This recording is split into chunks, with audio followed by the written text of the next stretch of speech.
Assalamualaikum warahmatullahi wabarakatuh. Selamat bergabung kembali dalam video pembelajaran ini.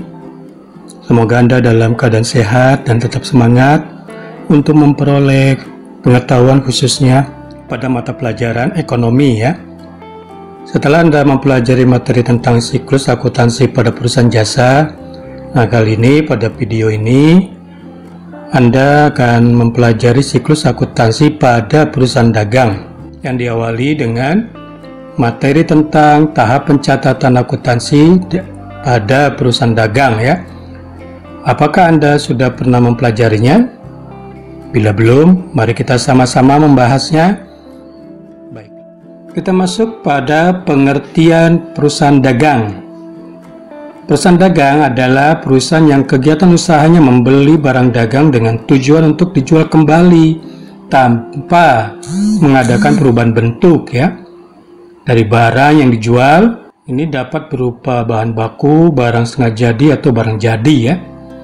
Nah, barang yang dijual ini dapat pula berupa hasil pertanian, perkebunan atau industri ya. Adapun pendapatan dari hasil penjualan atau revenue from sales ya, ini merupakan jumlah penjualan barang berdasarkan harga jual.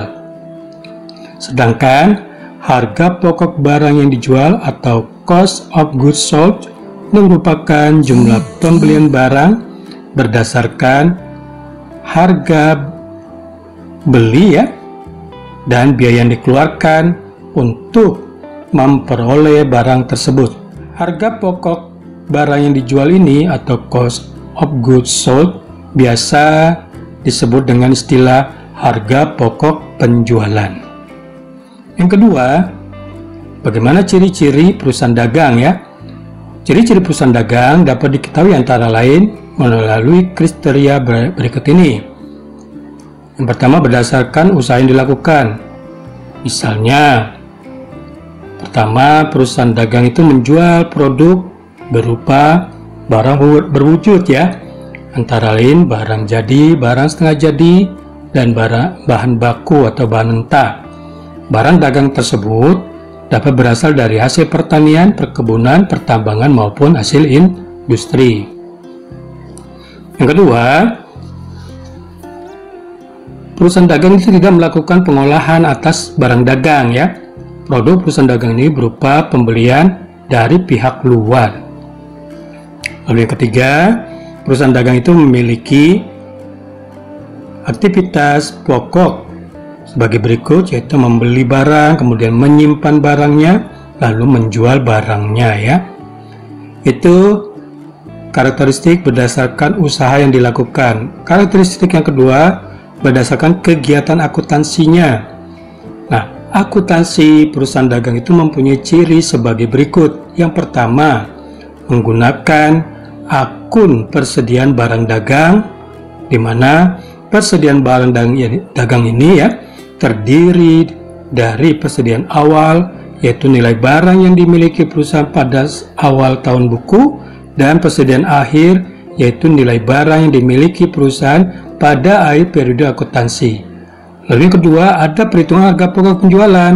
Yang ketiga, ada laporan laba rugi yang dapat menggunakan bentuk single step atau langsung dan multiple step.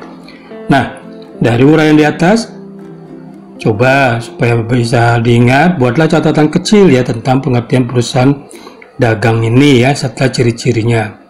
Oke, selanjutnya yang ketiga, tentang akun khusus pada perusahaan dagang ya. Dalam perusahaan dagang terdapat akun-akun khusus yang tidak dijumpai pada perusahaan jasa ya. Akun-akun khusus biasanya terjadi pada perusahaan dagang antara lain sebagai berikut. Yang pertama, ada akun pembelian barang. Ini adalah akun yang digunakan untuk membeli barang dagangan baik secara tunai maupun secara kredit. Jika pembeliannya secara kredit akan menimbulkan utang dagang. Yang kedua, akun penjualan barang.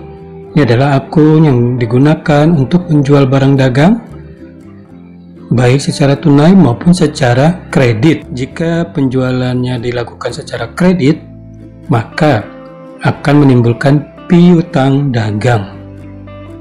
Nah, yang ketiga, akun retur pembelian dan pengurangan harga. Ini adalah akun yang timbul karena mengembalikan sebagian barang yang telah dibeli kepada penjual karena rusak atau karena tidak sesuai dengan pesanan.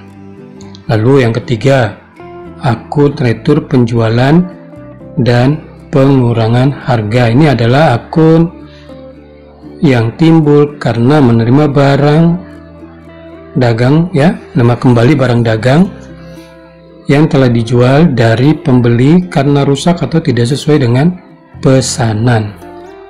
Lalu yang kelima, ada akun utang dagang. Ini akun adalah terjadi karena membeli barang dagang atau tipe lain secara kredit dan melunasi kewajiban atas pembelian secara kredit, ya. Yang keenam, ada akun piutang dagang. Ini adalah akun yang digunakan untuk pencatatan penjualan barang dagang secara kredit dan menerima pelunasan piutang atas penjualan barang dagang secara kredit. Lalu yang ketujuh, ada akun potongan pembelian. Ini adalah akun yang digunakan untuk mencatat potongan yang diterima pembeli, ya, karena melunasi utang dalam masa potongan. Kedelapan, ada akun penjualan. Ini adalah akun yang digunakan untuk mencatat potongan yang diberikan oleh penjual karena menerima pelunasan piutang dalam masa potongan. Kesembilan, ada akun beban angkut pembelian. Ini adalah akun yang timbul karena pembayaran beban angkut barang dagangan yang ditanggung pembeli.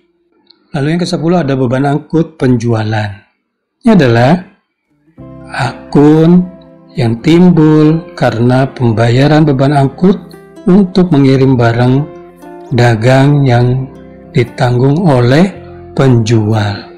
Oke, nah dari uraian di atas, sekali lagi buatlah catatan kecil tentang akun-akun yang khusus ada di perusahaan dagang. Apabila Anda sudah membuat catatan, bagus, ya. Ini dapat mengingat Anda, ya, khususnya mengenai akun-akun yang ada di perusahaan dagang. Baiklah, mari kita lanjutkan pembahasan syarat pembayaran dan penyerahan barang. Syarat pembayaran dan penyerahan barang dalam kegiatan pembelian dan penjualan barang dagang, pihak yang terlibat dalam perdagangan mengajukan syarat-syarat yang disepakati bersama oleh pembeli dan penjual, baik syarat penyerahan barang atau pengiriman barang maupun syarat pembayaran barang atau pelunasan jika transaksi dilakukan secara kredit. Yang pertama, syarat pembayaran. Ada berupa secara tunai atau kontan, artinya pembayaran dilakukan saat terjadi transaksi baik secara langsung dengan uang tunai maupun pembayaran dengan cek atau biliet giro, ya. Lalu ada syarat N/30, artinya pembeli harus melunasi harga barang paling lambat 30 hari setelah tanggal transaksi. Ketiga, ada syarat yang namanya 2/10N/30. Ini artinya ada potongan 2% yang akan diberikan apabila pembeli melunasi harga barang paling lambat 10 hari setelah tanggal transaksi, sedangkan jangka waktu kredit itu 30 hari. Lalu yang keempat ada namanya EOM. EOM itu end of month. Ini artinya harga neto faktur harus dilunasi paling lambat akhir bulan. Lalu ada N/10 EOM. Ini artinya harga neto faktur harus dilunasi paling lambat 10 hari setelah akhir bulan, ya. Yang berikut tentang syarat penyerahan barang. Itu ada berupa yang pertama perangko gudang penjual, ya. Ini artinya adalah semua ongkos pengiriman barang menjadi tanggung jawab pembeli. Ya, barang diserahkan dari gudang penjual ya. Yang kedua, ada perangko gudang pembeli. Ini artinya semua ongkos pengiriman barang menjadi tanggung jawab penjual. Ini sehingga barang diserahkan di gudang pembeli ya. Syarat penyerahan barang yang ketiga ada CIFIC ya, atau kepanjangan itu Cost Insurance and Break Inclusive Combination ya. Ini artinya adalah pihak penjual menanggung biaya pengiriman barang dan premi asuransi serta kerugian atas barang tersebut ya. Terus ada juga syarat penyerahan barang pre-on-board atau FOB shipping point, yang artinya ongkos angkut di gudang penjual dan ongkos menaikkan barang ke atas kapal menjadi tanggung jawab penjual, sedangkan sisanya ongkos dari kapal, ongkos menurunkan barang dari kapal, kemudian ongkos angkut dari pelabuhan sampai ke gudang pembeli, ini menjadi tanggung jawab pembeli. Nah, syarat penyerahan barang yang kelima ada pre-on-board destination point.